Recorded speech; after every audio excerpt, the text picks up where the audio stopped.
Hitler ने दूसरी जंग अज़ीम, पहली जंग अज़ीम में उस्तादों को नहीं भेजा, और जब उस्तादों को नहीं भेजा तो उससे सवाल किया कि भाई ये क्या मामला है, तो कहने लगे अगली नस्ल तैयार कौन करेगा?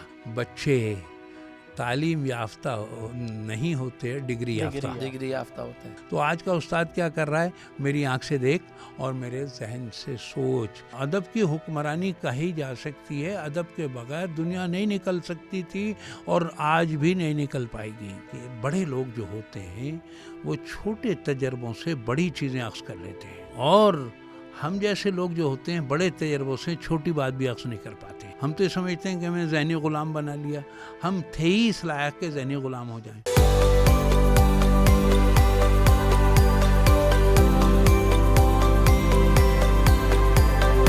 बिस्मिल्लाहिर्रहमानिर्रहीम। OTS के पॉडकास्ट के साथ हैदर अब्बास हाजिर खिदमत। मेरे साथ मौजूद हैं मुनीबुल हसन रज़ा साहब, और आज का पॉडकास्ट काफ़ी ख़ास है। उसकी वजह यह है कि आज के हमारे मेहमान बहुत ख़ास हैं।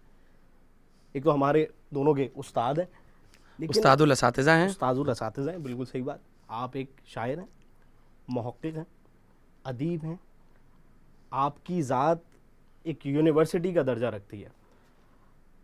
22 ऐसे तालिब इल्म हैं जो आपकी ज़ेर निगरानी PhD कर चुके हैं, अल्हम्दुलिल्लाह माशाल्लाह।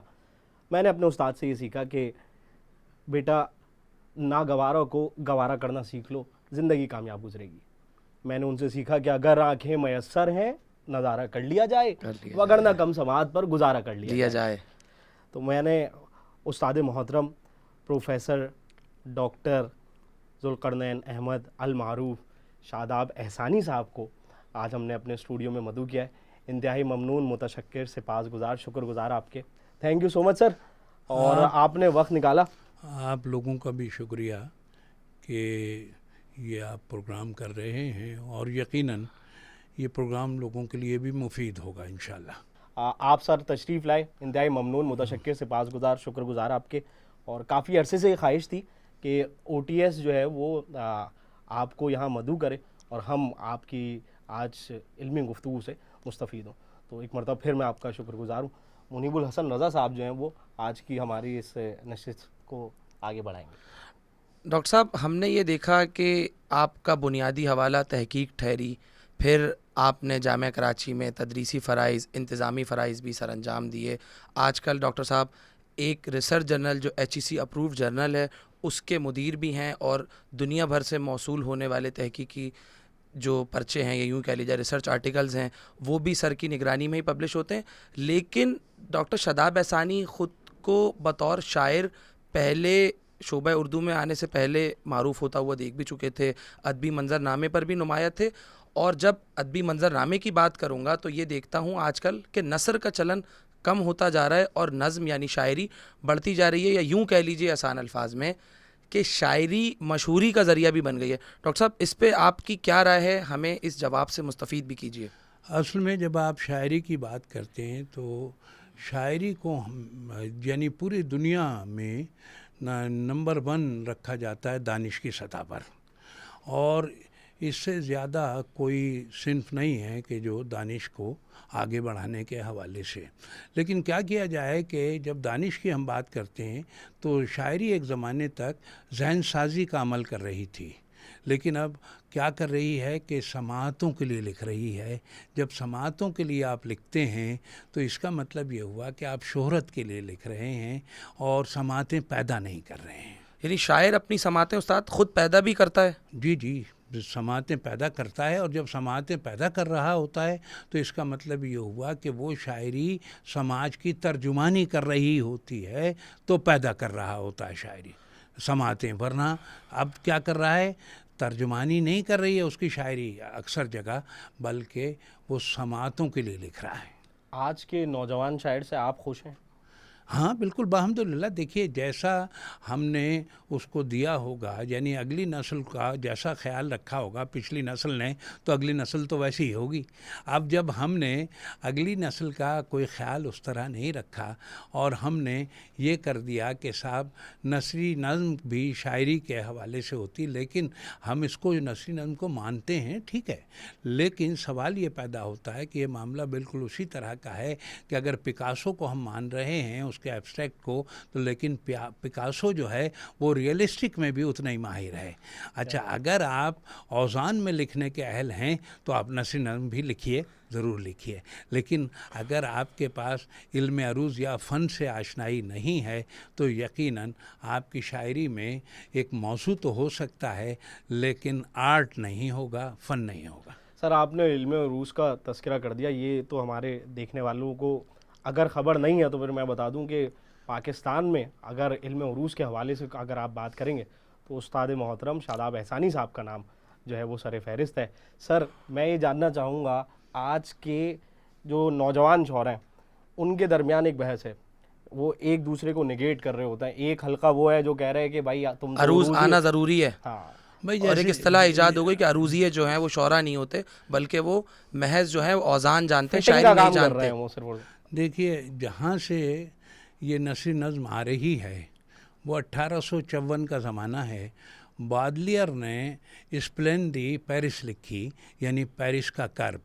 अब वो ये लिखता है कि साहब मैं इसलिए नस्री नज़्म का सहारा ले रहा हूँ पर उस पोएम का कि ये मैं जो हूँ मीटर में नहीं लिख पाऊँगा इसको, तो इसलिए मैं कर रहा हूँ। तो अगर मैं गलती नहीं कर रहा तो गालिब भी कुछ इस किस्म की बात कर रहे थे कि वो जो ज़र्फ़ तंगनाए गज़ल वाला मामला था वो क्यों फिर नहीं गज़ल नहीं, में वो रह गए? तंगनाए गज़ल वो उसके माने कुछ और हैं। अच्छा, हाँ, वो तंगनाए गज़ल जो है वो नहीं हाँ, है। उससे तंग मांग। उसके हाँ। विसत जो है ना, उसका वुसअत उसके हाँ, बयान कुछ में और कैसे आ रही है? चाहिए वुसअत मेरे बयां के लिए। ये वाह। तजम्मुल हुसैन खां का जो उन्होंने कता लिखा था जी। ये उसका है कि समझ गया आप, ये शेर जो तो है। यानी शायरी के असनाफ बढ़ने से बयान में वुसअत पैदा होने का ताल्लुक हरगिज़ नहीं है। असल में देखिए, अब इस पर एक और मैं बात बताता चलूँ आपको कि ये कासमी साहब का ज़माना है और सवेरा निकल रहा है, तरक्की पसंद पूरे ज़ोर लगा रहे हैं कि अपने रसाइल में हम गज़ल नहीं छापेंगे। नहीं छापेंगे। और उधर कलीमुद्दीन अहमद कह रहा है कि गज़ल जो है नीम वहशियाना सिनफ़े सुखन है और उर्दू शायरी पर एक नज़र मैंने बात लिख ब्राउनिंग दी। के ड्रामेटिक मोनोलॉग से जुड़ी हुई है। जी बिल्कुल। अच्छा, ये बात कहने के बावजूद भी गज़ल जो है वो इधर उधर नहीं हो रही। तो अब ये समझ लेना चाहिए कि असनाफ जो है किसी भी ज़बान और किसी ज़बान व अदब के हवाले से देखें तो किसी भी अदब की जो असनाफ होती हैं वो उसके कल्चर की कोख से जन्म लेती हैं। यानी शायरी की या ये मैं नस्र की आपको असनाफ का गौर ताल्लुक- करने के बाद थ्योरी बता रहा हूँ अपनी। कल्चर की कोख से जन्म लेती हैं। जो असनाफ कल्चर की कोख से जन्म नहीं लेती, मुस्तार होती हैं, किसी और अदब से आई होती हैं, तो अगर वो मकामी सतह पर हम आहंग नहीं हो पाती हैं तो वो मतरूक हो जाती हैं। जैसे आपका सोनेट अब मतरूक है, आपका ये त्राइले और ये सारे मतरूक कैंटोस होगा। मतरूक हैं। कैंटोस तो उस वक्त भी बड़ी मुश्किल से लिखे जा रहे थे। जाफ़र ताहिर। नहीं, जाफ़र ताहिर की तो बात अपनी जगह हो गई। वो जो आपका बड़ा शायर है जो फ्रेंच, यानी इसका उस्ताद वेस्ट एंड पर जिसने इस्लाह दी है, एज़रा पाउंड। Ezra pound. तो ये एज़रा पाउंड जो है, कैंटोस जो हैं, उसने सही मानों में मुतारिफ तो पहले से थे, लेकिन कैंटोस के ज़रिए एज़रा पाउंड ने अपने आप को मनवाया और कहीं पर भी दीगर ज़बानों में इस दर्जे के कैंटोस नहीं लिखे गए। तो बाल्फाज दीगर हम ये भी कह सकते मैं हैं वहीं कि- से जी। बात करते हुए आपको जोड़ता हूं दोबारा से कि साहब ये जो असनाफ का जो किस्सा आपने छेड़ दिया था और गज़ल के हवाले से अभी बात की थी आपने, तो ये जो थी गज़ल जो है वो कसीदे की तजबीब से आई है और जब तजबीब से लिखी जा रही थी तो फ़ारस में बहुत मकबूल थी और इसका नाम था या गज़ला, दो गज़ला, सह गज़ला। ये भी एक नज़्म की कैफियत रखती थी उस ज़माने में, जिस ज़माने की मैं बात कर रहा हूँ। लेकिन इत्तेफाक ये है कि जब ये इस सिन्फ ने हिजरत की हिंदुस्तान की तरफ, तो अब हिंदुस्तान में जो रिवायत थी वो दोहे, सरसी और सरिया मतपत की रिवायत थी। अगर हमने यानी सिन्फ को या सिन्फ नज़्म को हमने हैत की सतह पर 4 मिसरे, 5 मिसरे, 3 मिसरे और 9 मिसरे तक, 10 मिसरे तक ले गए हैं, तो हमने उसको इस तरह समझा है और फिर ये कि नज़्म गज़ल से ज़्यादा बंद होते हैं उसके अंदर और ये हमारी कैफियत है। लेकिन यहाँ पर जो भक्ति तहरीक के ज़रिए हम तक पहुँचे हैं दोहे, तो 2 मिसरों की नज़में हैं वो पूरे। तो और उनकी असर पजीरी का क्या आलम है? असर पजीरी तो कमाल है ना उसकी। अब असर पजीरी की बात भी मैं करता हूँ आपको।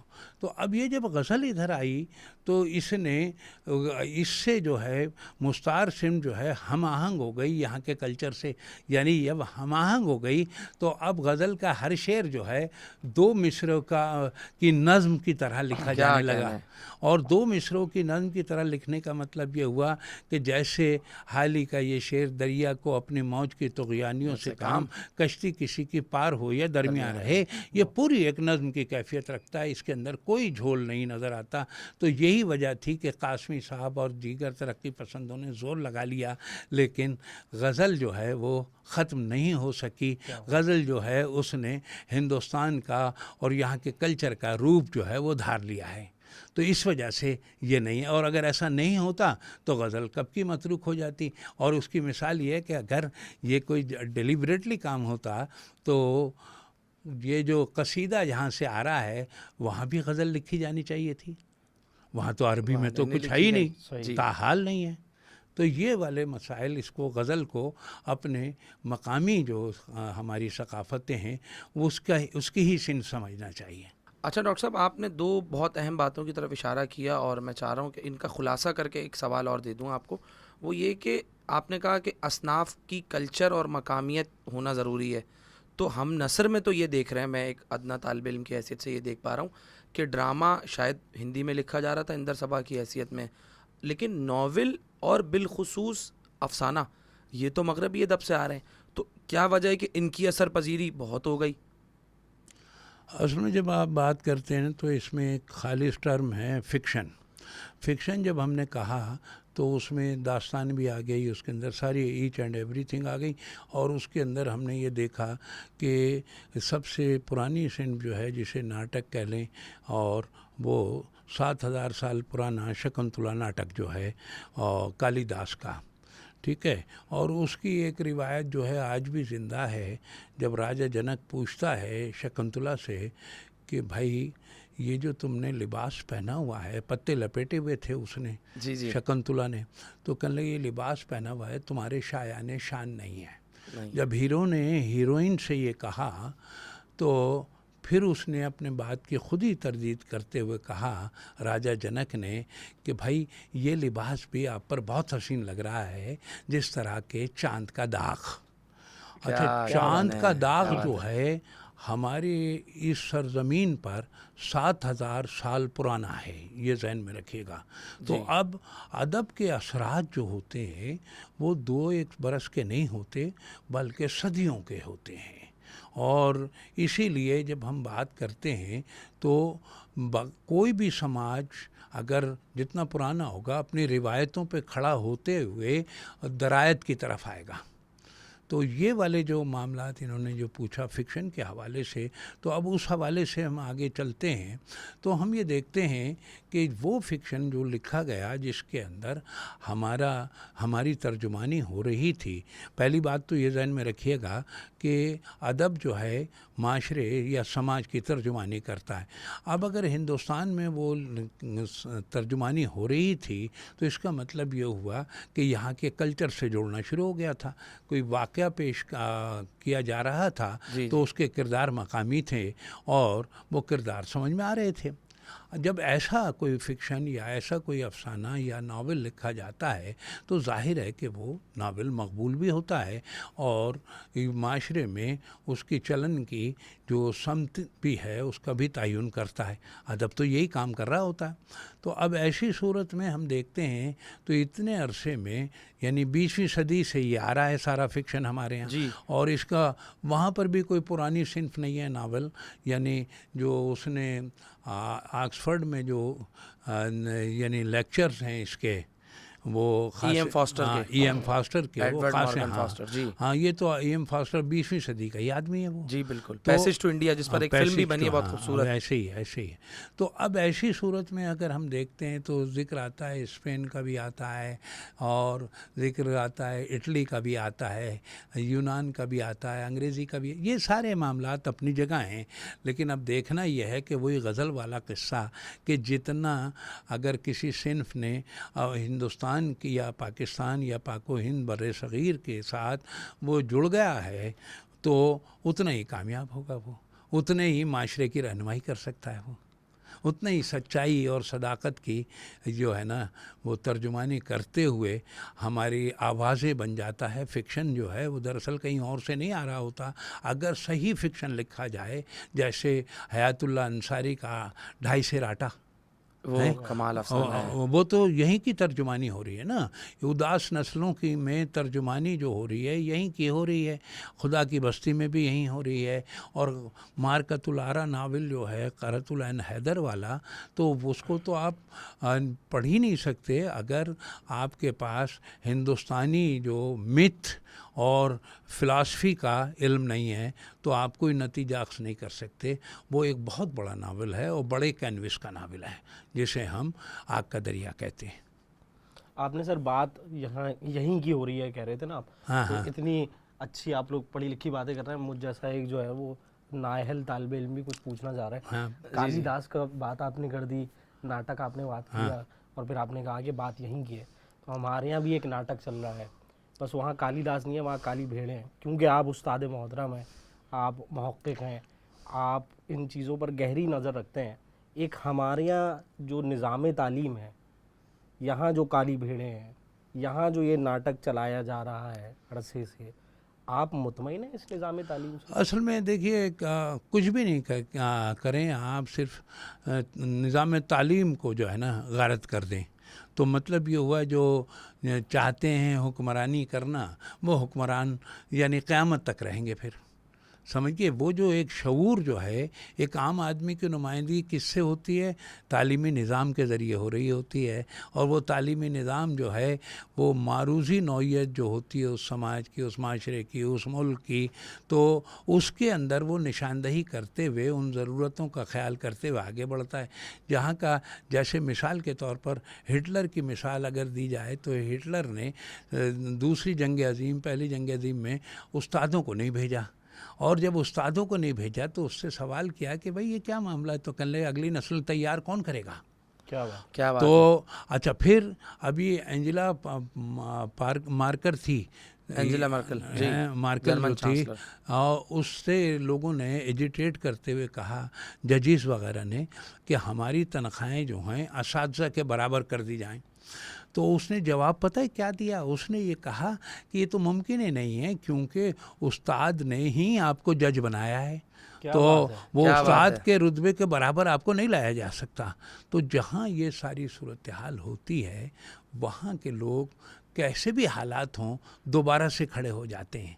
अब ये कहने की ज़रूरत नहीं है कि जर्मनी में क्या कुछ नहीं हुआ, ये कहने की ज़रूरत नहीं है कि जापान के अंदर जो हिरोशिमा और नागासाकी पे बम गिराए गए तो उसमें जापानियों का जो 5वां प्रियम्बल था 1885 वाला, तो उसमें उसने ये कह दिया था उस बादशाह ने कि भाई 5 निकात में कि तमाम दुनिया में इल्म की जस्तजू की जाएगी और उससे जापान को मजबूत किया जाएगा, Knowledge और based economy। जहाँ जहाँ कोई अहम किताब किताब लिखी छपी, जा रही है, उसका हाँ, translation। और उसका तर्जुमा जापानी में हो गया। अगर ये वाली 1885 और 1889 में वो आइन में इंडक्शन ना होता तो आप यकीन कीजिएगा कि जो 45 वाला यानी दूसरी जंग अज़ीम के वाक़यात हैं तो वहाँ घास भी पैदा नहीं होती। वो तो कुछ ख़ित्ता उन्होंने हिरोशिमा और नागासाकी का ये एक आर्काइव जैसा बना लिया कि साहब ये यहाँ पर ऐसी उफ्ताद पड़ी थी, लेकिन अगर उससे आपको वाक़फ़ियत ना हो और आप घूमें फिरें तो आप सोच नहीं सकते कि ये वो ख़ित्ता था जहाँ न्यूक्लियर बम गिराया गया था।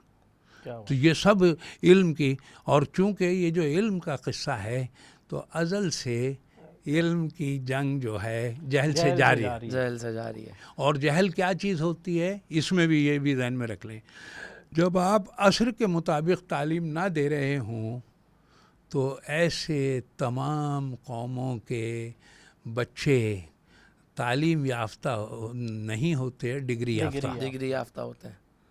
तो ये वाले सारे मसाइल से हम गुज़र रहे हैं, और अब हमारे यहाँ तालीम याफ्ता खाल खाल हैं और डिग्री याफ्ता जो हैं वो अक्सरियत है। तो तालीम का ये काम होता है कि जब आप ऐसा कर लेते हैं। लेकिन इसके बरक्स हम ये देखते हैं कि 859 में पहली जामिया जो है मराकश में कायम हुई, और वो फिर स्पेन का एक पूरा सफ़र है। यानी स्पेन जब मसमूदी ख़ानदान के बाद इल्म से जुड़ गया, तो हमने और आपने देखा कि वहाँ वो शख्स भी पैदा हुआ 14वीं सदी में जिसका नाम था बतरूजी। और बतरूजी कौन था? जिसने पहली दफ़ा बताया कि ज़मीन सूरज के गिर्द घूमती है, कुपरनिकस से भी पहले। और इसका ज़िक्र जो है हिस्ट्री ऑफ साइंस में जॉर्ज सार्टन ने किया है, वो देखा जा सकता है। तो अब आप देखिए कि जहाँ इल्म के हवाले से चीज़ें हो रही होती हैं, वो ख़ुद ब खुद असर उनकी गिरफ्त में आता है, और वहाँ पर खसारा जो है कम्युनिकेशन का नहीं होता। सबसे बड़ा खसारा जो है वल असरिन अल इंसान लफ़ी खुसरिन, तो जहाँ पर असर के मुताबिक तालीम नहीं दी जा रही होगी, और सबसे बड़ा खसारा वहाँ कम्युनिकेशन का खसारा हो जाएगा। जैसे रोज़मर्रा आपके यहाँ ज़बान कोई बोली जा रही हो और आप लुग़त बोलना शुरू कर दें, तो उस लुग़त से फ़ायदा किसको होगा? अशराफिया को। आम आदमी वहीं पर खड़ा रह जाएगा। अच्छा, ये भी आप ये देखिए कि उर्दू जो है बाज़ाब्ता और बाकायदा जो गई है 10वें बादशाह औरंगज़ेब के मरने वाले 10वें बादशाह के पास गई है, शाह आलम सानी, जिसने अजाइबुल क़सस लिखा था, जिसको अंधा करा दिया गया था। तो वो उर्दू जो थी, आप ये ना समझिए कि साहब कोई एहसान किया था किसी ने।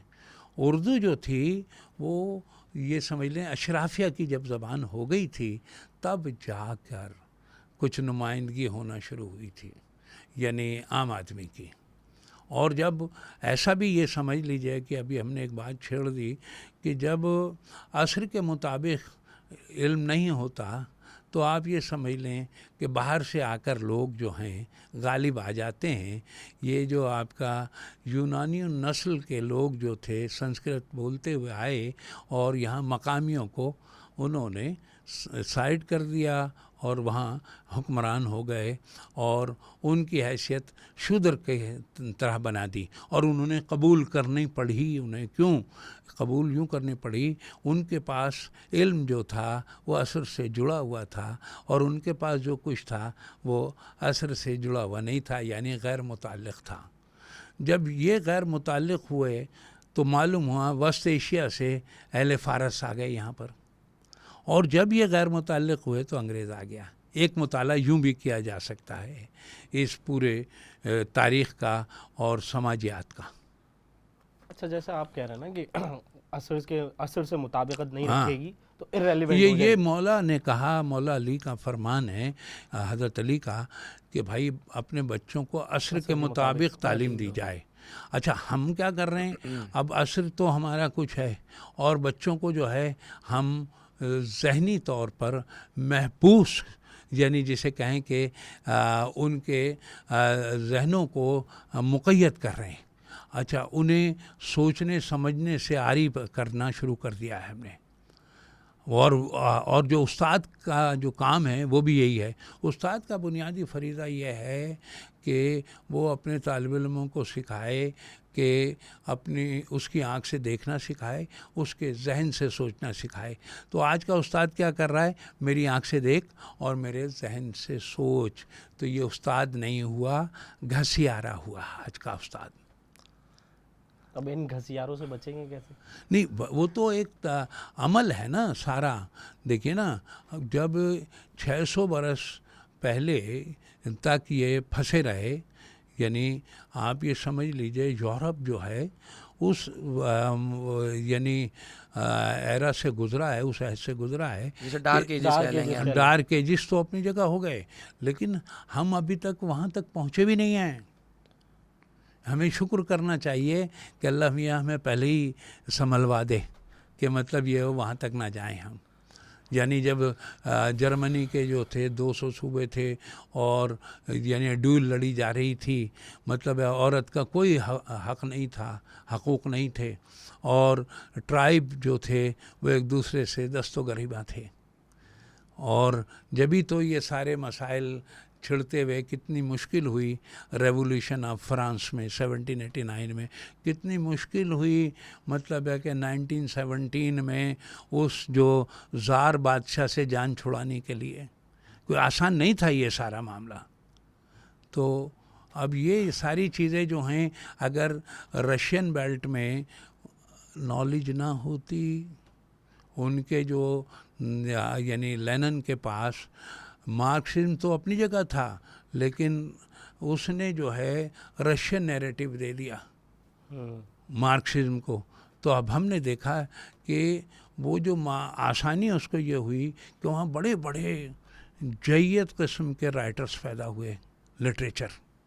तो अब हम ये पूरी दुनिया में हमने बिल्कुल यानी जिसे जस्ता जस्ता मैं कहूँ कि पूरी दुनिया पर नज़र डालो तो ये जो कार फरमाई है लिटरेचर की, ये एक अजीब है। यानी दुनिया पर अदब की हुक्मरानी है। हाँ हाँ, अदब की हुक्मरानी कही जा सकती है। अदब के बगैर दुनिया नहीं निकल सकती थी और आज भी नहीं निकल पाएगी। लिटरेचर क्योंकि वो समाज की तर्जुमानी करता है, और ये तर्जुमानी कंटिन्यू अगर होना शुरू हो जाती है तो इसी से डार्क एजेस से निकलते हैं लोग, और इसी से आगे जाकर वो जो हकूक़ गस्ब करने का मामला है, वो जो कहा जाता है कि साहब कुफ्र में चल सकता है लेकिन जुल्म में नहीं चल सकती कोई हुक्मरानी। तो ये सारे जो मसाइल हैं लिटरेचर के अंदर, ये सारी चीज़ें आ जाती हैं। जो मैं कह दूं तो समझा जाए मुझको दार के काबिल, और जो तू कह दे वो तेरी बज़्म का दस्तूर हो जाए।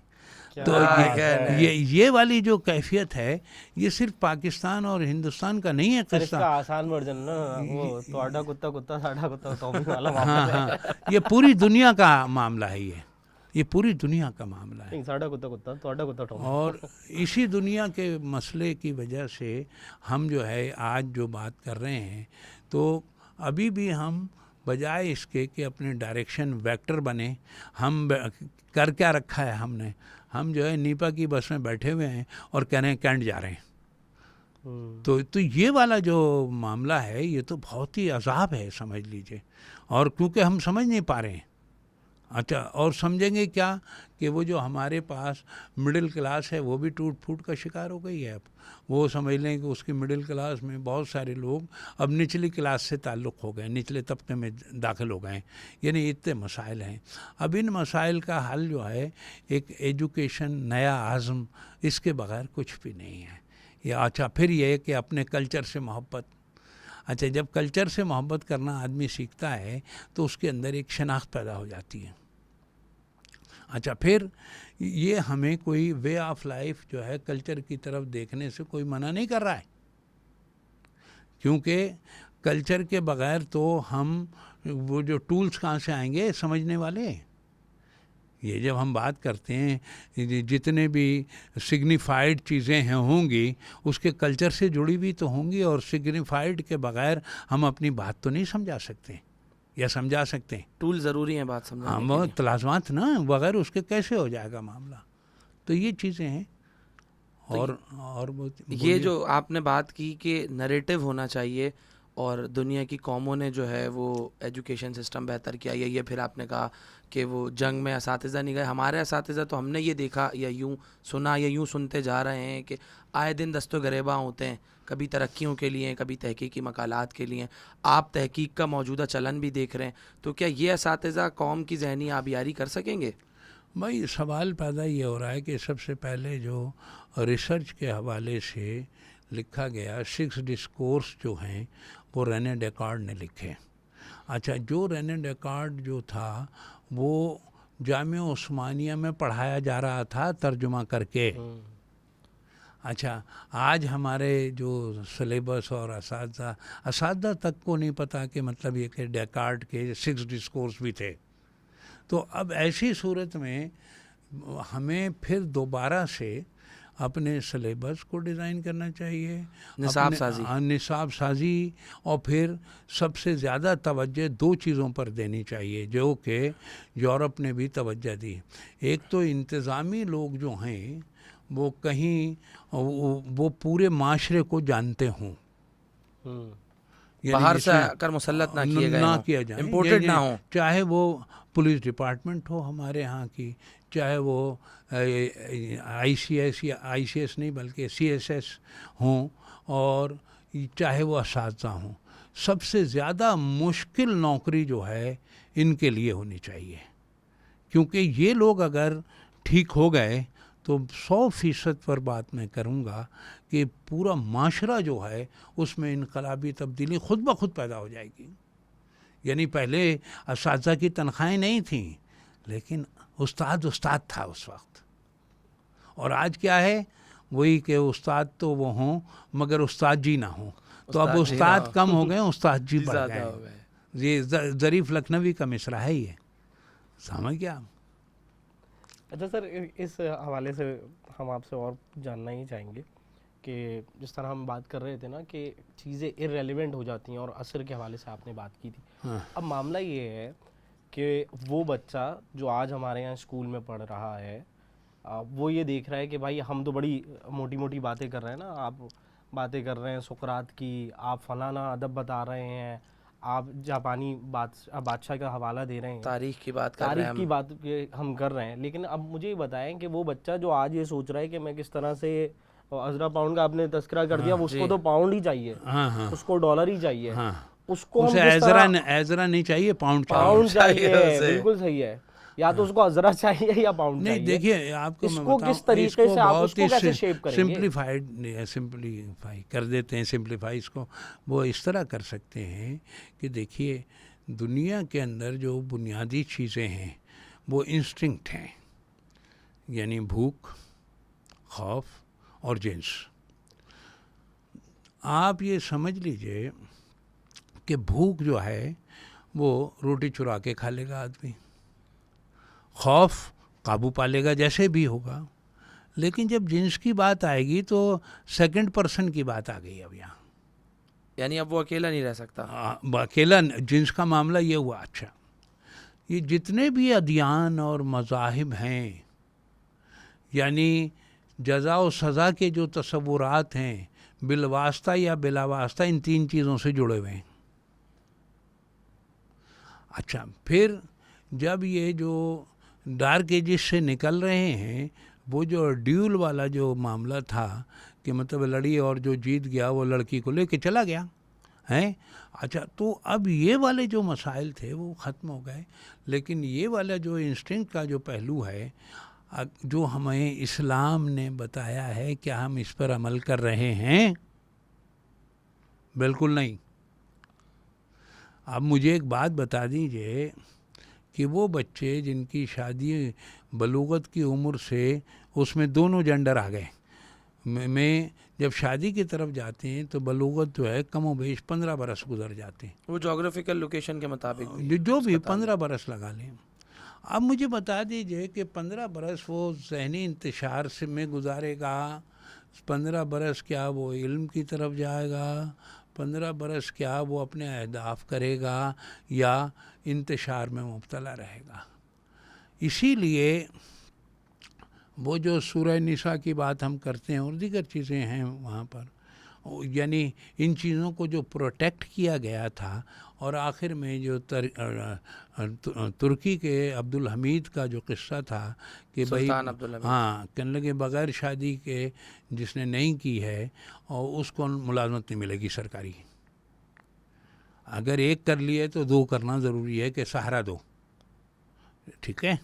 अच्छा, इसको सीरियस ये माशरती जिम्मेदारियों के हवाले से मैं वही बात कह रहा हूँ। तो अब सवाल ये पैदा हो रहा है कि जो आप बात कर रहे हैं कि अगर आपके पास इसमें तय हो गया कि साहब हमें ऐसा सिलेबस बनाना चाहिए जिसके अंदर अंडर 20 जो है हमारे जो यंगस्टर्स हैं वो उनके लिए कोई डायरेक्शन बन जाए, और इस बात को वेस्ट में एप्टीट्यूड कहा गया।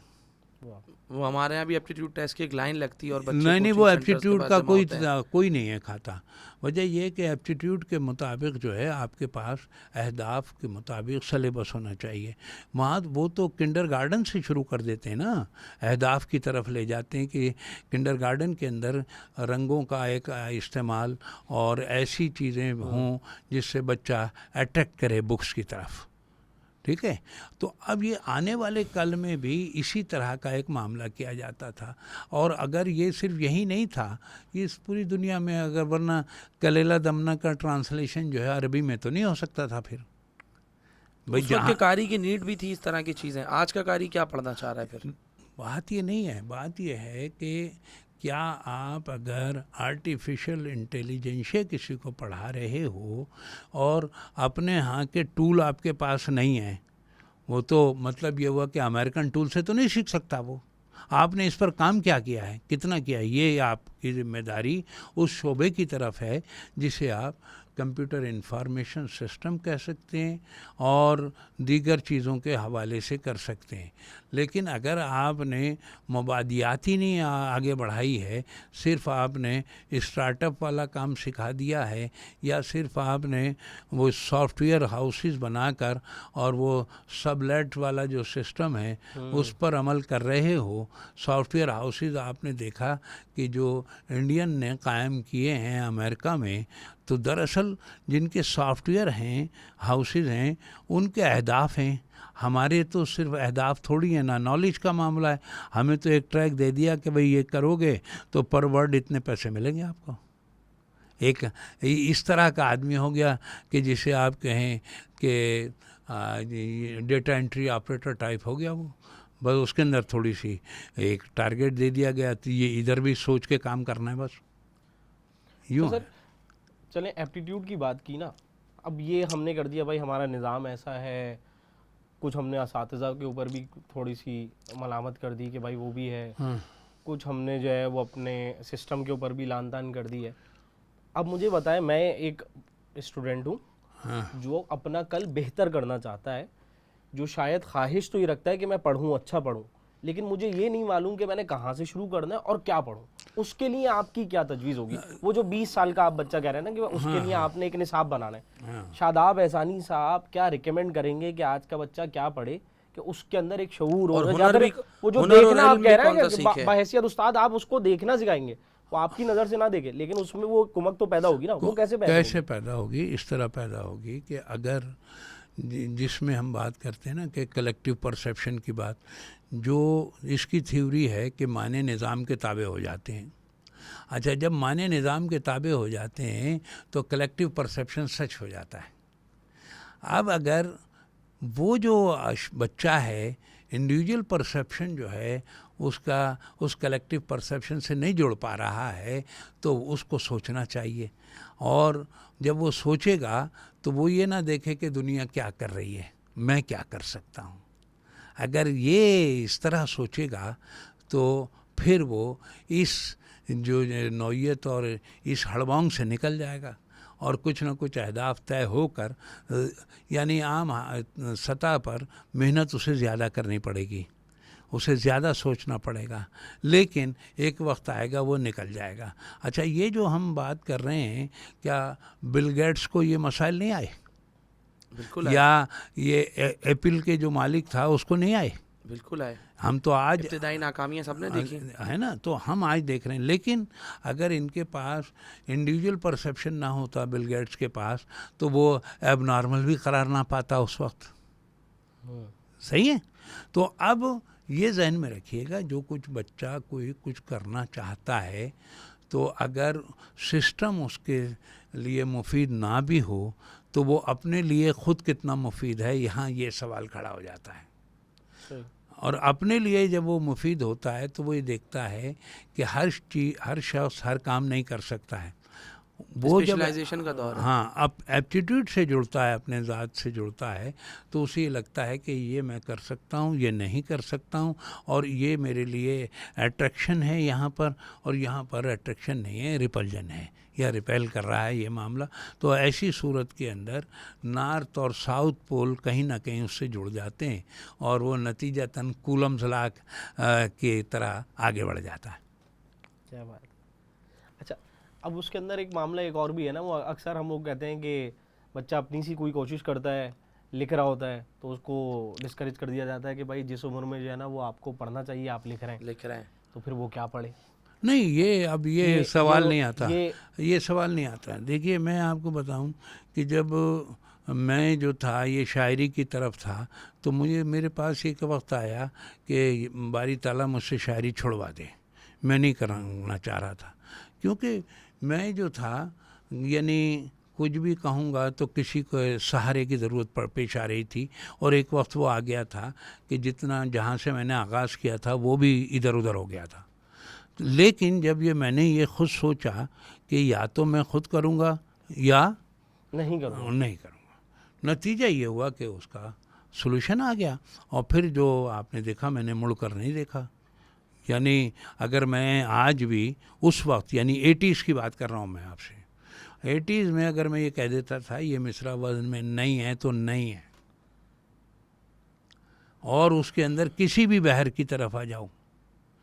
अच्छा, अब जब ये 80s की बात आएगी तो फिर हम आपसे 74-75 का वो जो मशहूर ज़माना फ़िक्रा उसका जिक्र सुनेंगे। हाँ, और उस वक्त का कराची भी जानेंगे आपसे। हाँ वो जान लें, उसमें कोई ऐसा मसला थोड़ी है भाई। जब हम बात करते हैं यानी मुनव्वर अब्बास एडवोकेट नाज़माबाद में वो रहाइश थी उस ज़माने में, तो हम उनके तरई मुशायरे, 2 तरई मुशायरों में तो मैं शरीक हुआ हूँ, और मैं मेरे ख़्याल में उस वक्त 8th में या 9th में पढ़ता था।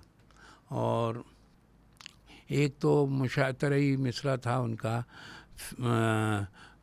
शेर कहने का नया ढंग निकाला जाए, तो उस पर मैंने तज़मीन भी की थी, और उसका एक शेर भी याद होगा मुझे, फ़िक्र को कोहना रिवायत में न ढाला जाए, शेर कहने का नया ढंग निकाला जाए। क्या बात है। पस्त हो जाए ना मेयारे मजाक़े हस्ती, डगमगाते हुए लोगों को संभाला जाए।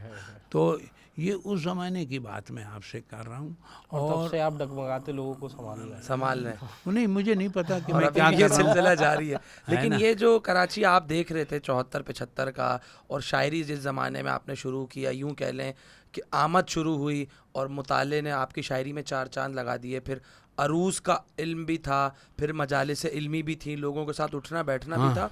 वो कल्चर कराची का क्या तो कैसे ख़त्म हो गया?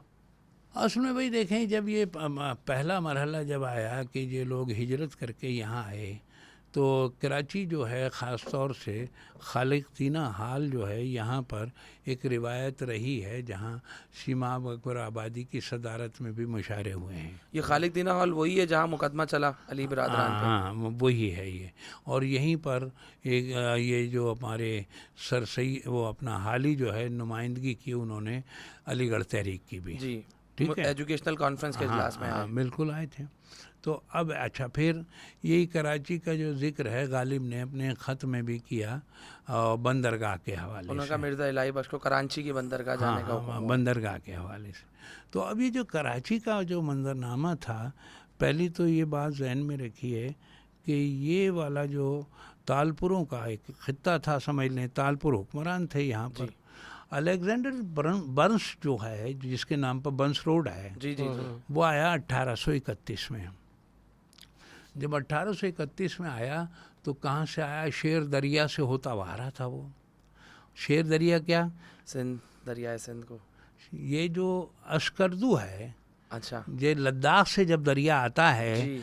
तो जब अस्करदू पहुँचता है तो शेर दरिया हो जाता है। शेर दरिया हो जाता है, जो रज़ा अली आब्दी ने अपनी किताब में भी दिखाया। उन्होंने भी लिखा है, और ये यानी ये बात वहाँ पर लिखा हुआ भी है अस्करदू के एक पॉइंट पर, शेर दरिया।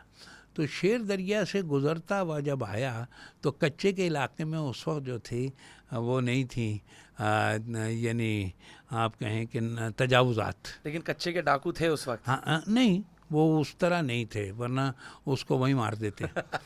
तो वो कच्चे में तजावुज़ात नहीं थी, दरिया बड़ी आन शान से बह रहा था और देबिल से गुज़रता हुआ फ़ौरन कराची में समंदर में गिर जाता था। ठीक हो गया जी। अच्छा, अब ऐसे में वो ललचाया, उसने कहा यार इतना अच्छा रास्ता है ये, हमवार भी है, और तो वो वहाँ गया और हुक्मरान से बात की। उन्होंने कहा हम ये चाहते हैं कि आप हमें इजाज़त दे दें और हम यहाँ वाया रिवर जो है तिजारत करें। तो उन्होंने कहा नहीं नहीं अपना काम करो, कोई नहीं मिलेगी इजाज़त वगैरह। वो चला गया। अब आया 1836, ये जो था आपका रंजीत सिंह, इसने मुल्तान फतह कर लिया 1836 में। अंग्रेज़ों को ख़तरा हुआ उससे भी? अंग्रेज़ों को नहीं, तालपुरों को ख़तरा हुआ। अच्छा। जब तालपुरों को ख़तरा हुआ तो उन्होंने फिर रुजू किया ईस्ट इंडिया कंपनी से, अगर आप हमारी हिफाजत की ज़िम्मेदारी ले लें तो हम आपको तिजारत की इजाज़त दे देते हैं। उन्होंने ठीक है, उन्होंने इजाज़त मरहमत फरमा दी। और इधर ईस्ट इंडिया कंपनी के जो दमाग थे उन्होंने उन्हें हिलाया जुलाया। किसको? सैयद अहमद शहीद बरेलवी को। सैयद अहमद शहीद बरेलवी को मतलब है कहने का रंजीत सिंह से टकरा दिया हैं। पता चला एक पन दो काज हो गए और बाद अज़ां एक ही बॉल पे 2 विकेटें गिरा दी ना। बाद अज़ां 1843 में चार्ल्स नेपियर ने जी। ये जो आपका मटियारी तक का इलाका फतह कर लिया। ठीक है, ये सब फतह वतह होने के बाद उसी सन में खानगढ़ जो है वो जैकबाबाद हो गया, जनरल जॉन जैकब हाँ के नाम पर हो गया। उसके बाद जो सिलसिला आगे बढ़ा तो उन्होंने ये किया, ये आ गया 1851। अब जो है यहाँ पर ईस्ट इंडिया कंपनी का तूती बोलने लगा। ये कराची की पूरी कदीम तारीख है। हाँ बोलने लगा। और ये जो तालपुर जो थे, वो जो उनका भाई था खैरपुर और हैदराबाद के मसाइल थे, तो वहाँ खैरपुर में उन्होंने कहा कि भाई यहाँ कर लो ये सारे मामलात, खैरपुर हैदराबाद। और ये खैर कराची में अपना राज उन्होंने कायम करने की तरफ आ गए। अब ऐसी सूरत में 51 में उन्हें एक बात सूझी, ये जो आपका ये जो फ्रियर था ना, क्या बार्टले फ्रेयर। हाँ बार्टले फ्रियर को ने अपने 2 जो असिस्टेंट थे, एक तो स्कॉट था और एक रिचर्ड बार्टले था, वो जो कमिश्नर था, और एक असिस्टेंट था।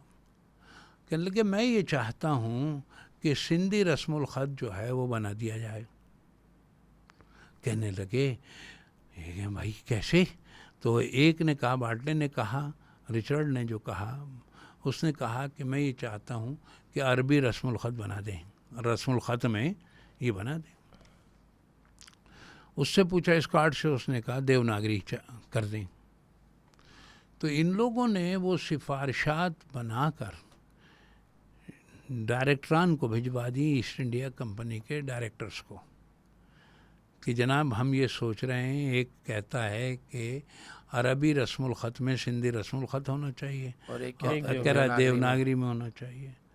तो 2 साल बाद इस सिफारिशात का जवाब आ गया और मैं 10,000 रुपये भी साथ थे उस ज़माने में। उन्होंने कहा कि भाई आप जो है इसको फ़ौरन इम्प्लीमेंट करें और अरबी रस्मुल ख़त को इस्तेमाल करते हुए सिंधी रस्मुल ख़त बनाएं।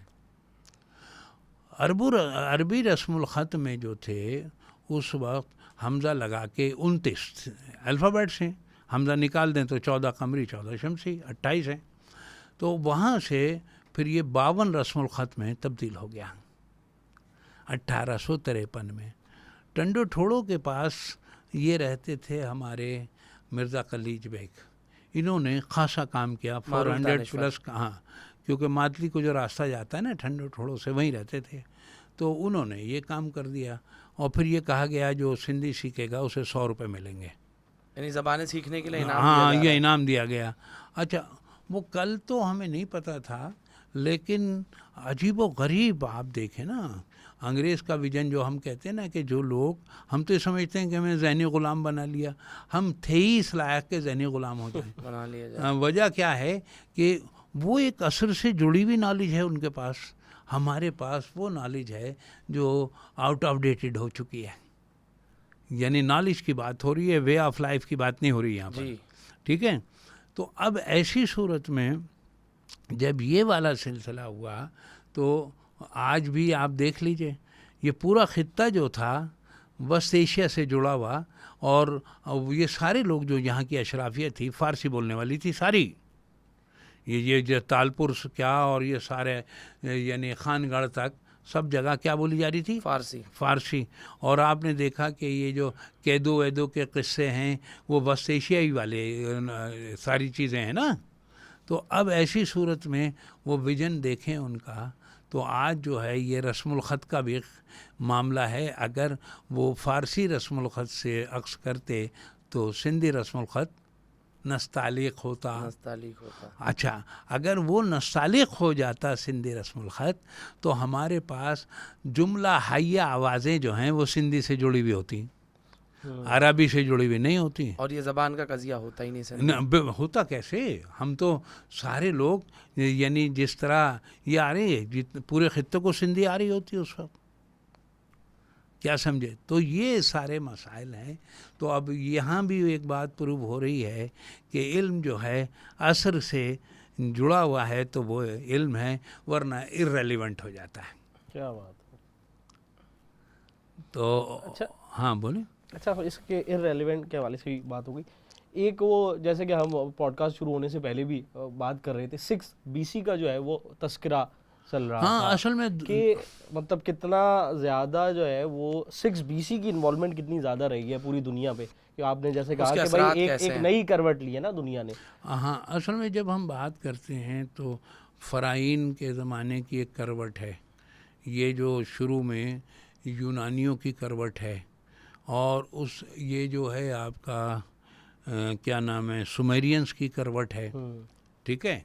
अच्छा, मज़े की बात आप ये देखें कि ज़िंदगी और दुनिया, ख़ास तौर से बर्रे सग़ीर की हम बात करते हैं, यूरोप तक रहते हैं, तो सारी एक्टिविटीज़ जो है उन्हीं ख़ित्तों में हो रही है ताहाल जिन ख़ित्तों में पहले भी हुई थी। सही है।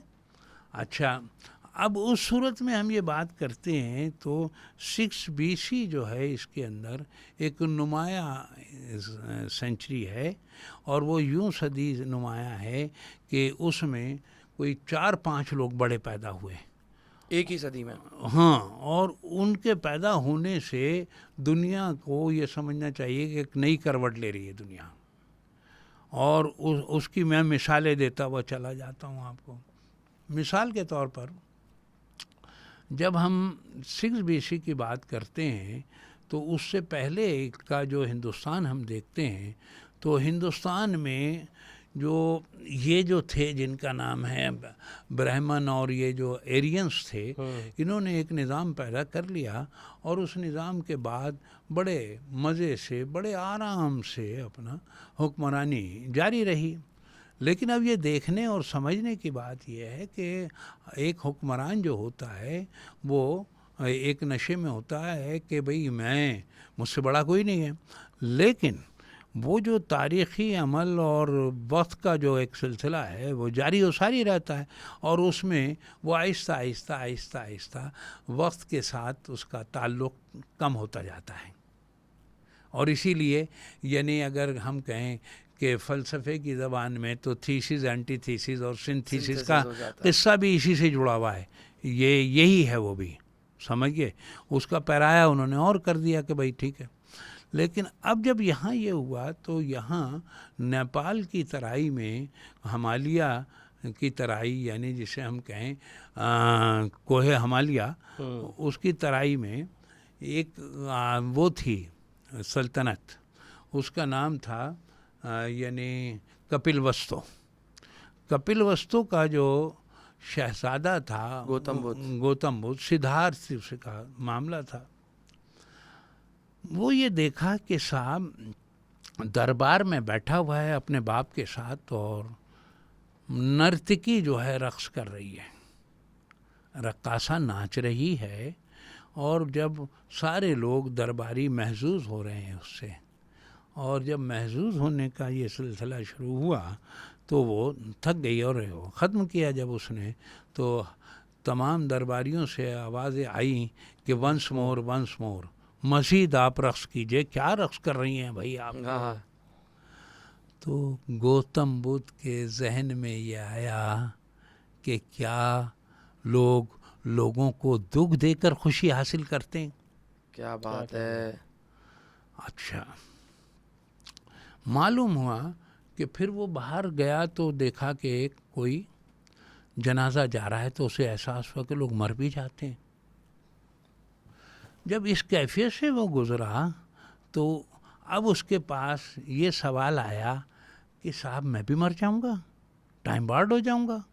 तो उसने कहा कि मुझे ऐसी बहार चाहिए, ऐसी एटर्नल स्प्रिंग सीज़न आए मेरे पास, तो कि जो मैं मरने के बावजूद भी ना मरूं, जो दायमी हो, दायमी लाजवाल हो। तो उस लिहाज से वो बुद्ध गया और वहाँ एक बरगद के दरख्त के नीचे बैठकर उसने कंसंट्रेट करना शुरू किया, इर्तिकास करना शुरू किया, निर्वाण हासिल हो गया और निर्वाण उसको हासिल हो गया। तो अब यहाँ ये बात आती है कि मैं जब इस तरह गौर किया मैंने, तो मुझे लगा कि बड़े लोग जो होते हैं वो छोटे तजर्बों से बड़ी चीज़ें अक्स कर लेते हैं। क्या बात है। और हम जैसे लोग जो होते हैं बड़े तजर्बों से छोटी बात भी अक्स नहीं कर पाते हैं। ये एक बड़ा अजीब व गरीब मामला है। तो जो उसने पूरा एक समझ लीजिए कि उसने एक डायनेस्टी कह लें या कुछ कह लें, वो बन गई उसकी। और उसके बाद जो यानी उसने जो फिर इसके ख़िलाफ़ यानी दोबारा से उनकी वापसी हुई हिंदू मत की, ये रिफार्मर था ना, हिंदू मत को रिफार्म किया उसने। उसी ज़माने में ज़बानें जो है ना वो आज़ाद हुई, वरना तो ये संस्कृत जो नहीं सुन रहा है तो उसको शीशा डाल दिया कान में, शूद्र के। और बाकी जो है उस संस्कृत के अलावा कोई ज़बान नहीं बोली जा सकती थी। इसके दौर में ज़बान और बोलियों को आज़ादी मिली। वो आज़ादी मिली, शख्सी सोच नो दाई सेल्फ से जोड़ने की तरफ आई। सही। और कौन लोग थे उनका भी तस्करा अभी तस्करा मैं करता जाता हूँ। इधर जो था कोहे हिंदू कश में ज़रतुश था, ये भी बड़ा एक शख्स था, यानी जिसे हम पारसी कहते हैं, आतिश कदा जिनका होता है। और ये जो हम कहते हैं समंदर जो है आग के कीड़े को कहते हैं, और सही इसका तलफ़ुज़ था समदुर। हाँ, लेकिन ये समंदर जो है समंदर हो गया, और जाहिर है कि अब समंदर जो है इन्हीं मानों में होता है जो कि राइज हो गए। अब इन्होंने दो खुदा का मामला किया, अहरमन और यज़दा का। अहरमन बदी का खुदा है और यज़दा नेकी का खुदा है।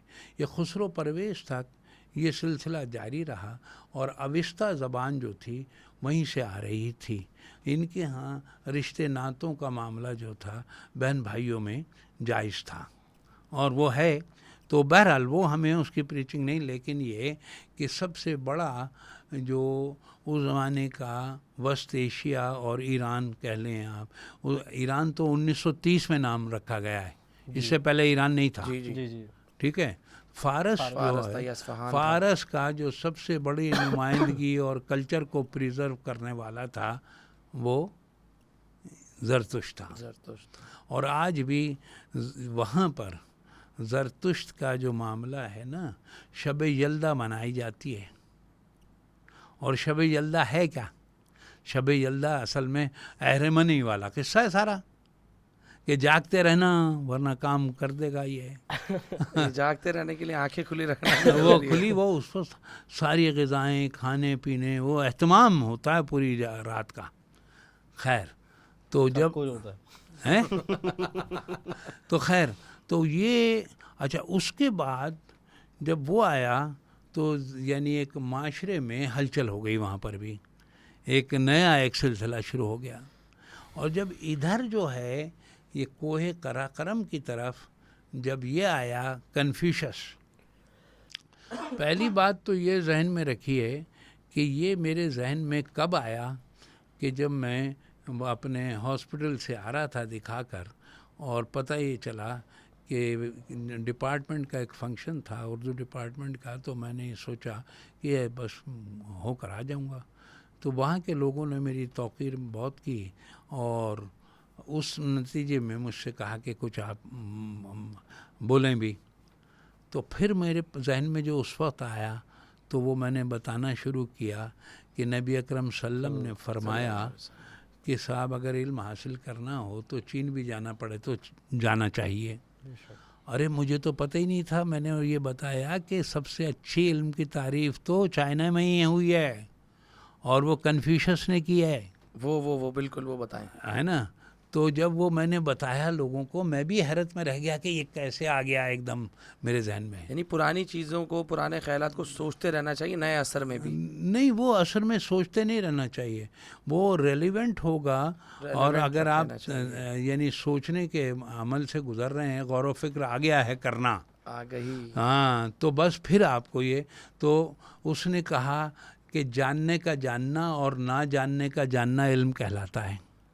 वाह, ये बात उसने सुकरात से बढ़कर कही है। वाह, सुकरात ने कहा लोग इतना भी नहीं जानते कि नहीं जानते, मैं बस इतना जानता हूँ कि कुछ नहीं जानता, यानी अक्ल महदूद है, कायनात लामहदूद है।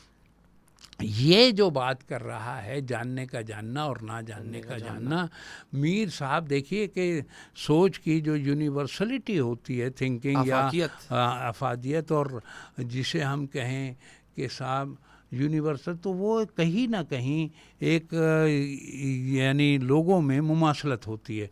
तो मीर साहब के यहाँ जो मुमासलत हुई, उन्होंने कन्फ्यूशस के हवाले से इतना सोचा भी शायद ना हो, कहने लगे यही जाना कि कुछ न जाना हाय, सो भी एक उम्र में हुआ मालूम। क्या बात है। यानी अगर आप ना जानने का जानना भी आपको चाहते हैं कि ना जानने का को जानने लगें, तो उसमें भी एक अरसा लगता है। यानी अगर आपके पास तहम्मुल नहीं है तो इल्म नहीं हो सकता आपके पास। वाह वाह वाह वाह। तो ये बात मुझे मीर साहब ने समझाई। अच्छा, फिर इसी ज़ैल में मीर साहब ने ये बात समझाई तो गालिब ने क्या समझाया जी? गालिब ने ये समझाया, हंगामे ज़बूनिये हिम्मत है इनफाल, हंगामे ज़बूनिये हिम्मत है इनफाल, हासिल न कीजिए दहर से इबरत ही क्यों ना हो। वाह वाह वाह वाह। जो तू शोर मचा रहा है अपनी कम हिम्मती का, ये तेरे लिए बाइसे निदामत और शर्मिंदगी है। यानी ज़रूरी नहीं है कि जो तू इबरत जिससे हासिल कर रहा हो तेरे लिए इबरत हो, तेरे लिए तो कामयाबी भी हो सकती है उसमें, उसी में से। तो ये एक बड़ी अहम बात गालिब की तरफ से आई। तो मैंने दोनों को मिलाकर देखा तो यही जाना अपनी जगह है, लेकिन मतलब है कि तजर्बा करते रहना चाहिए और अपनी कैपेसिटी को मद्देनज़र रखना चाहिए। यह कैपेसिटी से जुड़ा हुआ ये शेर है, हासिल न कीजिए देर से इबरत ही क्यों ना हो। क्या बात। अब मामला जो है वो नज़्म की तरफ आ गया है।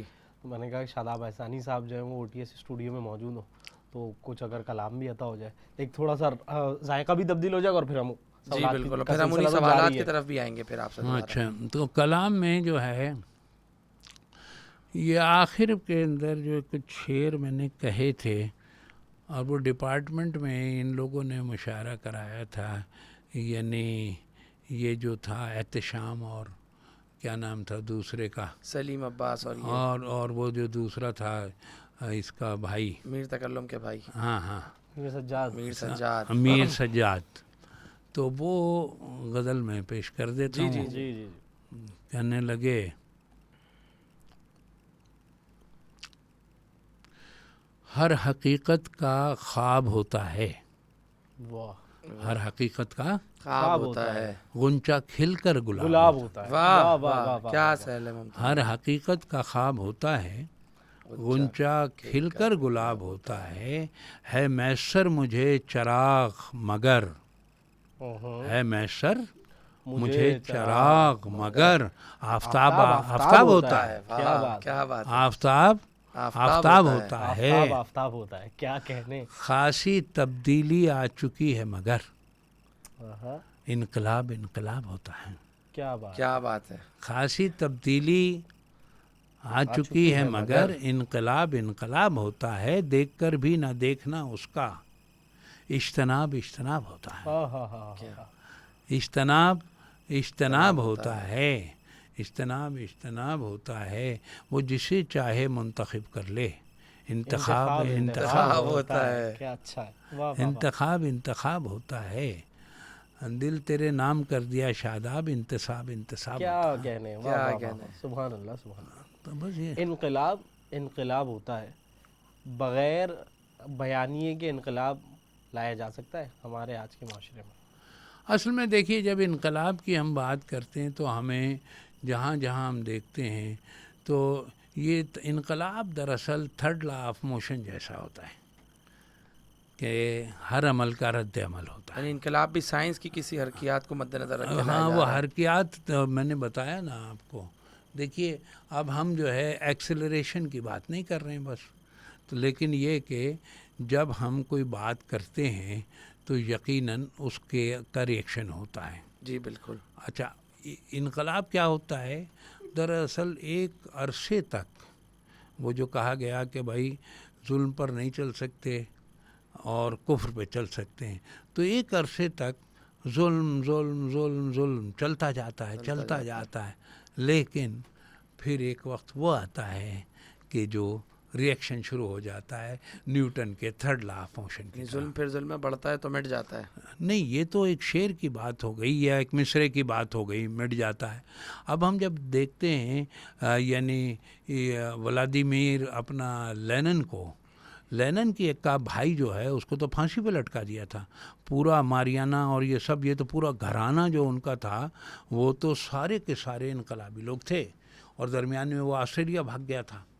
अच्छा, फिर आप ये देखिए, जो मैंने अभी शुरू में एक बात कही थी कि लिटरेचर कितना अहम रोल अदा करता है। जी। अब सवाल ये पैदा होता है कि वहाँ क्यों इनकलाब आ गया रूस में, और जहाँ पर उसने पूरा लिखा उस लाइब्रेरी में बैठकर, यानी लंदन में तो कैपिटलिज्म वैसे ही रहा।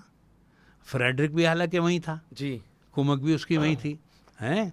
लेकिन ये जो दूसरी जगह गया, असल में वो जो लिटरेचर ने काम किया वहाँ पर इसमें रूस में, वहाँ पर हमने देखा दास्तोवस्की को जब सज़ा हो गई और वो उसे साइबेरिया की तरफ भेज दिया गया, और अब ऐसा हुआ कि शूट वाला मामला जारी था कि इतने में एक वो आ गया हरकारा घुड़सवार। उसने कहा रुक जाओ। कहने क्या हुआ? कहने लगे ये दास्तोवस्की की सज़ा माफ़ कर दी गई है।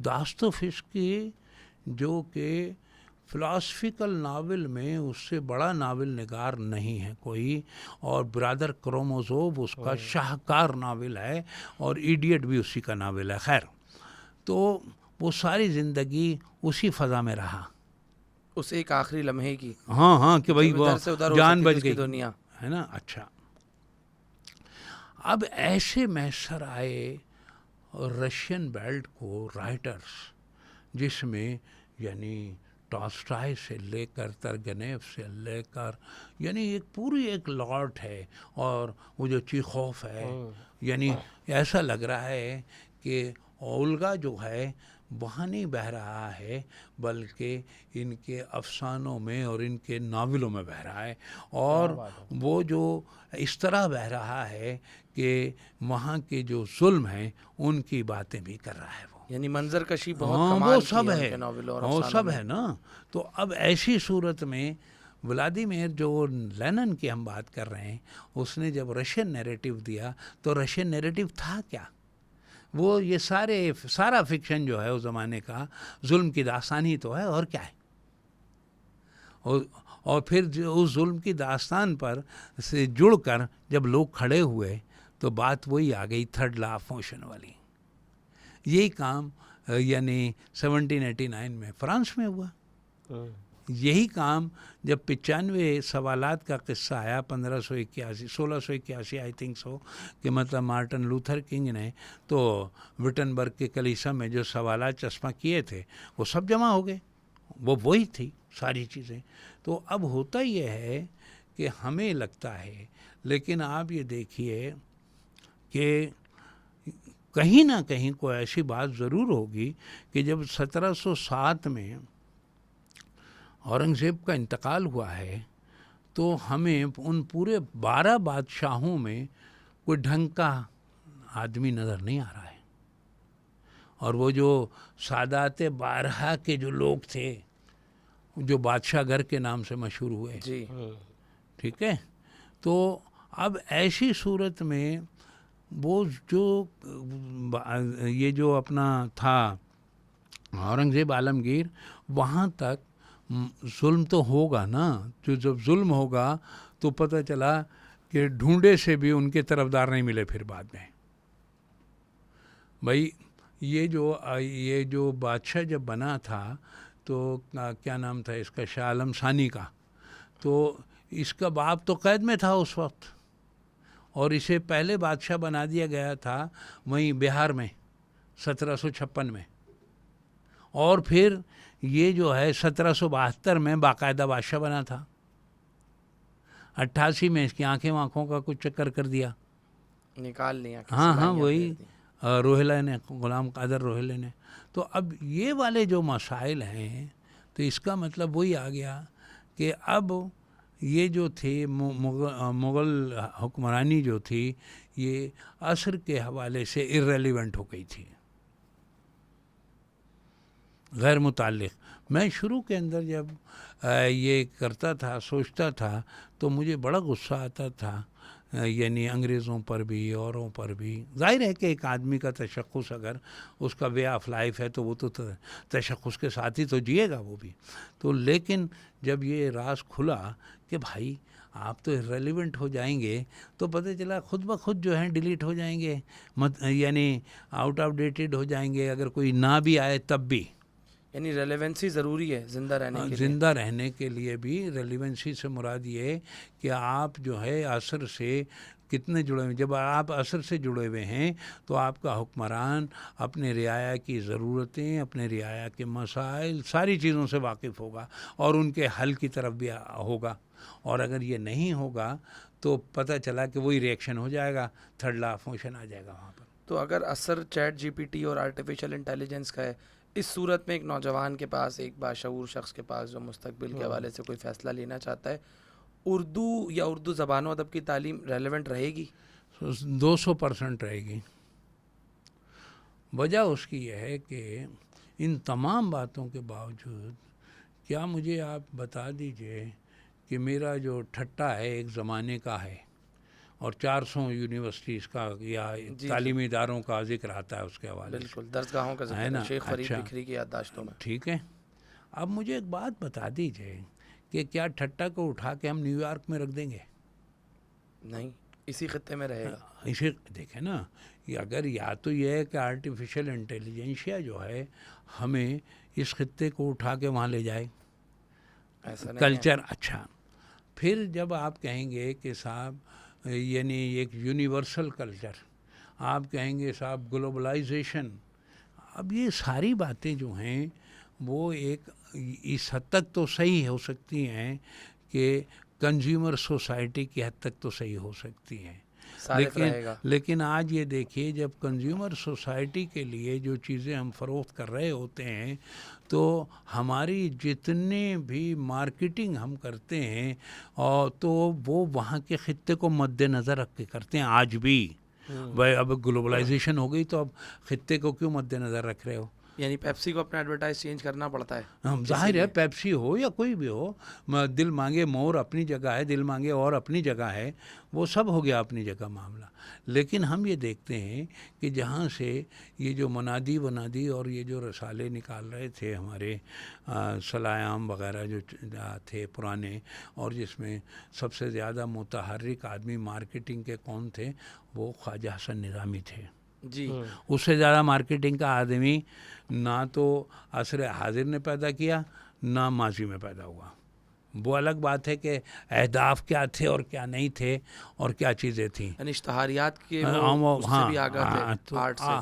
तो अब आप ये देखिए कि वो उस ज़माने में जो कुछ अक्स किया तो वो जोड़ दिया उन्होंने, ठीक है।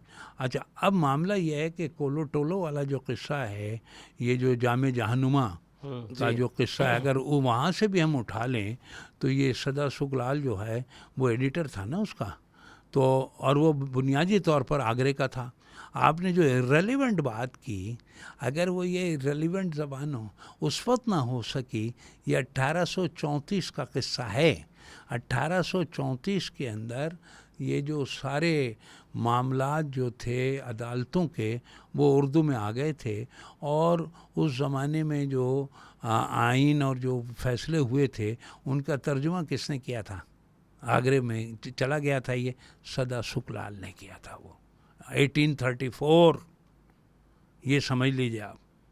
तो अब ये जो सारे सिलसिले जारी थे, और ये तो आप मौलवी अब्दुल्ला में पढ़ सकते हैं। मौलवी अब्दुल्ला में पढ़ने का मामला ये दिल्ली कॉलेज का कि जब रिपोर्ट गई दिल्ली कॉलेज, हाँ, महकमा तालीम को इंग्लैंड में, और उन्हें ये बताया गया कि जो अपनी ज़बान में, यहाँ की ज़बान में बच्चे तालीम हासिल कर रहे हैं वो इंग्लैंड के बच्चों से ज़्यादा ज़हीन हैं।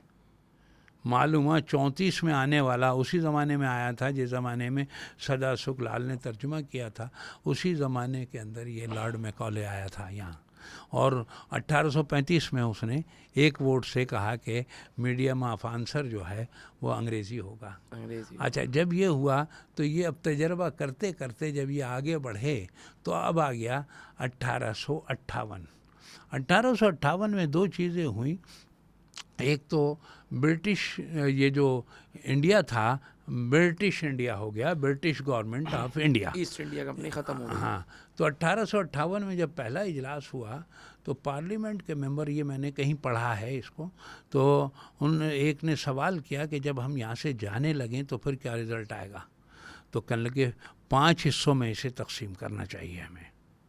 ये 1858, यानी अब आप अंदाज़ा कर लें उस अंग्रेज़ का जिसकी बात मैं कर रहा हूँ कि साहब ये जो असर से जुड़ा हुआ मामला क्या होता है उसका विजन आप देख लीजिए, वो उस वक्त कह रहा है।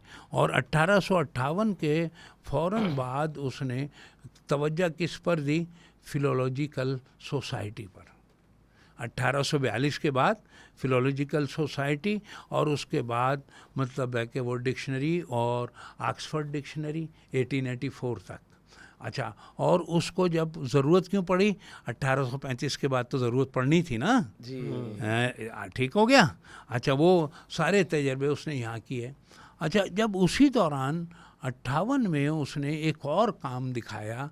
उसने कहा कि नहीं भाई, ये जो दिल्ली कॉलेज वाला जो किस्सा है वो ठीक नहीं है, ज़हीन तो हम ही लोग हैं। तो उस जहानत की वजह से उसने ये किया कि अपने यहाँ पासिंग मार्क्स उसके 65 नंबर थे, और मकामियों के लिए 32.5 रख दिए गए। आज भी हम 33% कहते हैं। हाँ, 32.5, और 1860 में 33 कर दिया गया उसको। उसकी मेहरबानी से 33 वाला पास होने लगा। ये सारा किस्सा, तो इसका मतलब ये हुआ दो तरह से उफ्ताद आ गई। अब हमारे पास जो एक दानिश का एक मरहला शुरू हो चुका था जो सर सैयद और उनके रुफ़क़ा की सूरत में था, वाज़े जो नज़र आ रहा था, या हमें पायगां की सूरत में था, अमीरुल कबीर पायगां जो दक्कन में थे उनकी सूरत में था, या अवध के जो थे वहाँ था, या मुज़फ़्फ़रपुर बिहार की सूरत में था। ये सब दानिश के जो मराकिज़ पैदा हो गए थे वहाँ, ये सारे दानिश के मराकिज़ जो थे उर्दू में थे। और यानी इसका मतलब ये हुआ कि जब उर्दू की बात हम करते हैं तो मुझे हैरत पहले होती थी कि 1862 का जो सर्वे किया है इसने अपना क्या नाम है इसका, गस्तावली बान ने, डॉक्टर गस्तावली बान, जिसने फ्रांसीसी में किताब लिखी थी और 1862 में ये लिखने के बाद 1912 में तर्जुमा किया था सैयद अली बिल गिरामी में ने, तो उसके अंदर पूरा एक आदाद शुमार दिए हुए हैं। ये कौन सी ज़बान बोली जा रही है? तमद्दुन हिंद उसका तर्जुमा हुआ और उसमें ये बताया गया तकरीबन 25 करोड़ की आबादी है और सबसे ज़्यादा उर्दू बोलने वाले लोग हैं, यानी मरकज़ी ज़बान जो है वो उर्दू है, सेंट्रल लैंग्वेज। और ये सेंट्रल लैंग्वेज वही है जिसका ज़िक्र जो है अपना ये जो आपका ग़रतुल कमाल में इन अमीर खुसरो ने किया है, हिंदवी का ज़िक्र। तो अब आप अंदाज़ा करें कि 50% पर बंगाली नहीं थे उस वक्त जिस ज़माने के ज़िक्र कर रहे हैं। अच्छा, ये मरकज़ी ज़बान जो थी पेशावर से राजकुमारी तक बोली जा रही थी, समझी जा रही थी, लेकिन जो ही पाकिस्तान बना तो हमने इसका नाम कौमी ज़बान रखा और कौमी ज़बान नाम रखते ही हमने इस ज़बान की तरफ से आंखें फेर ली और नतीजा ये हुआ कि वहाँ पर पहली फुर्सत में उन्होंने अपना रस्मुल ख़त तब्दील किया देवनागरी, और अगर वो ना करते तो, क्योंकि करमचंद मोहन गांधी का बयान है कि अगर आप इस ज़बान का नाम हिंदुस्तानी रख लो तो हमें कोई एतराज़ नहीं है, तो इसका मतलब है कि सेंट्रल लैंग्वेज हुई तो एतराज़ नहीं है ना भाई। तो अब ऐसी सूरत में अगर वो देवनागरी ना रखते तो उससे उनके यहाँ एक इंडियन आइडेंटिटी जो है डेवलप हुई जी, वरना हो सकता था एक और पाकिस्तान बन जाता वहाँ, समझ गए। लेकिन हमने जवाब में भी सरकारी ज़बान बनाने से गुरेज किया उर्दू को। हमने पहले तो आइन ही नहीं था जब ये 60 में उन्होंने अपना देवनागरी रखा रस्मुल ख़त। अच्छा, फिर हमारे लिए एक और परेशानी की बात यह है कि जब हम आज़ादी हासिल करते हैं, जैसे अमेरिकन ने आज़ादी हासिल की तो सबसे पहले क्या किया उन्होंने, ब्रिटिश नैरेटिव को रिजेक्ट किया, बरतानवी बयानी को रिजेक्ट कर दिया अंग्रेजों ने। अरे अमरीकी अंग्रेजों ने, अमेरिका ने कहा कि हम पैरवी नहीं करेंगे यानी बरतानिया की। अब जो है हमारे यहाँ मिल्टन पैदा होगा, हमारे यहाँ शेक्सपियर पैदा होगा, बड़ा आदमी हमारे यहाँ पैदा होगा। नतीजा ये हुआ कि उन्होंने अपना एक नैरेटिव वज़ा किया और वो सुपर पावर हुए और आज अमेरिकन इंग्लिश भी होती है। ये कोई आसान, क्योंकि जिनसे आज़ादी हासिल की थी वो तो उनकी ज़बान वही थी, यानी दोनों तरफ ग़ुलामों की ज़बान भी अंग्रेज़ी थी और यानी आकाओं की ज़बान भी। लेकिन जब ग़ुलामों ने आज़ादी हासिल कर ली तो अपने मामलात को तकलीद से किस तरह बचाया, उन्होंने ज़बान तक को बचा लिया। अच्छा, हमारे यहाँ जबकि आकाओं की ज़बान कुछ और थी और ग़ुलामों की ज़बान कुछ और थी, तब भी हमने उसे रद्द नहीं किया, ताहाल ब्रिटिश नैरेटिव को रिजेक्ट नहीं किया है हमने। वही 1860 का आइन किसी न किसी शक्ल में हमारे यहाँ 73 में इंडक्ट है। तो अब ये सारे आज हम ये बात कर रहे हैं, हमें कोई किसी के ख़िलाफ़ या किसी की बात नहीं है, लेकिन आने वाले कल के अंदर नस्ल तो सोचेगी। जब निकलने के रास्ते बनते हैं तो सोचने वाले पैदा हो जाते हैं, दानिश की तरफ आ जाते हैं। इंटेलेक्ट कब तक दफन रहेगी यहाँ पर? क्या बात है। तो बेहतर हो जाएगा सारा। इसमें ना तो किसी का ख़िलाफ़, ये एक यानी अमल है जिसे कहें कि साहब मकान जो है वो ज़मान की क़ैद में होता है। क्या बात है। ज़मान व मकान हम साथ तो लिखते हैं, वाह, लेकिन मकान को अगर हमने आगे बढ़ाना है और ज़मान से दोस्ती हमारी नहीं हुई तो बस हम जो है इर्रेलिवेंट हो जाएंगे। क्या बात है, धन्यवाद जनाब। दामने वक्त में जो है वो गुंजाइश हमारे पास नहीं है और बहुत अच्छा लगा शादाब साहब आप यहाँ तशरीफ़ लाए। लेकिन वो जो एक होता है ना रिवायती तौर पे, जैसे हम किसी नशिस्त को एंड कर रहे होते हैं तो पहले तो एक वादा कि आप आते रहेंगे, और दूसरा फिर ये कि जाते जाते वो रिवायत है कि भाई बच्चों के नाम कोई पैगाम अगर आप देना चाहें। भाई पैगाम तो ये है कि ये जो हमारा सहरवर्दी है, जिसे हम नजमुल इस्लाम के नाम से जानते हैं, नजमुद्दीन सहरवर्दी जो है, ये काबिल मुबारकबाद भी है कि इसने अपने तरके और विरसे को इस तरह अपनाया है कि आज के दौर में ये नामुमकिन है। यानी इससे ज़्यादा तरका, और ये तो मैं समझता हूँ कि ठीक है तरका मिल गया, दादा का तरका हो गया, ठीक है, लेकिन यहाँ तो बिलियनर्स जो तरका छोड़ के जाते हैं वो भी हक़ अदा नहीं कर पाता है। और ये लगन और मशक्क़त, नई नस्ल को तैयार करना, ये काबिल मुबारकबाद भी है। और हम वक्त यानी नजमुद्दीन सहरवर्दी को सल्यूट किया जाते रहना चाहिए। समझ गया? अच्छा, फिर ये कि इनके जो बच्चे हैं या जो यहाँ पढ़ रहे हैं, वो असल में फिर वही बात आती है कि अगर जैसे आपने नात स्कूल खोल लिया, बहुत खुशी की बात है, आपने कोई कुरान शरीफ पढ़ाने का मकतब खोल लिया। अच्छा, ये बात हम लोगों में कब आएगी, कब समझेंगे हम इस बात को? अरे भाई, कलाम पाक जब हम पढ़ रहे हैं तो वो दुनिया में उससे बेहतर इल्म नहीं हो सकता, तो उसकी तैयारी भी वैसी होनी चाहिए ना।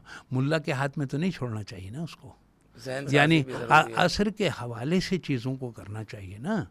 यानी जब वल असर इन्नल इंसान लफ़ी खुसरीन है तो इसको समझते हुए चीज़ों को आगे बढ़ाना चाहिए। या मैं गलत कह रहा हूँ?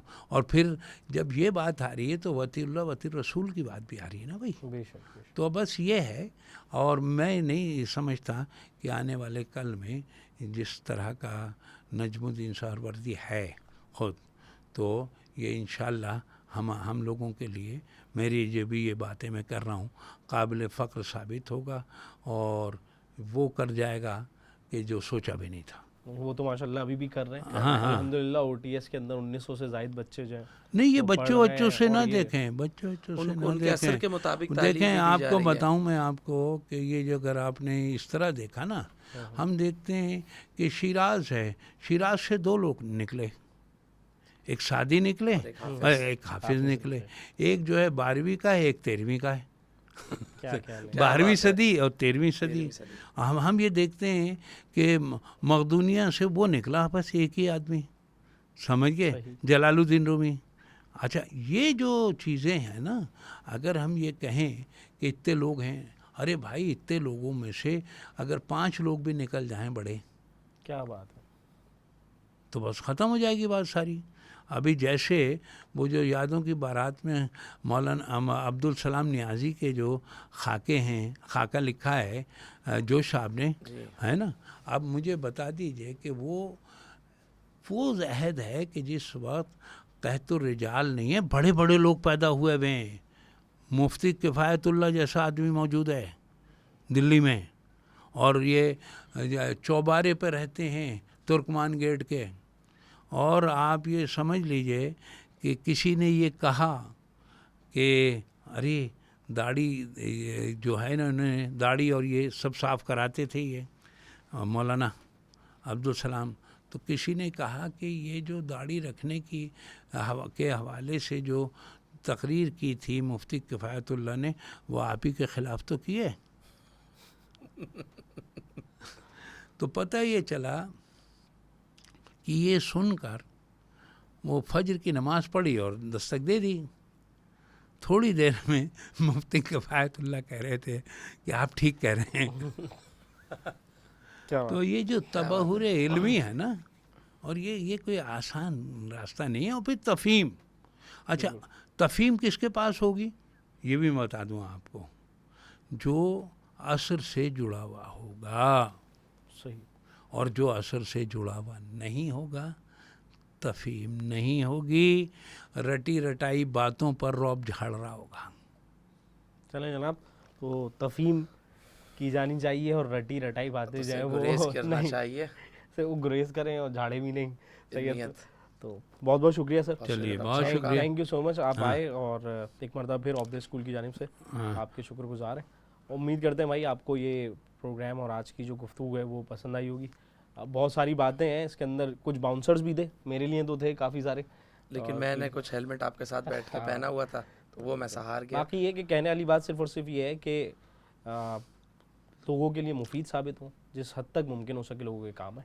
हैदर अब्बास और मुनीबुल हसन रज़ा को दीजिए इजाज़त। अल्लाह अल्लाह हाफिज़।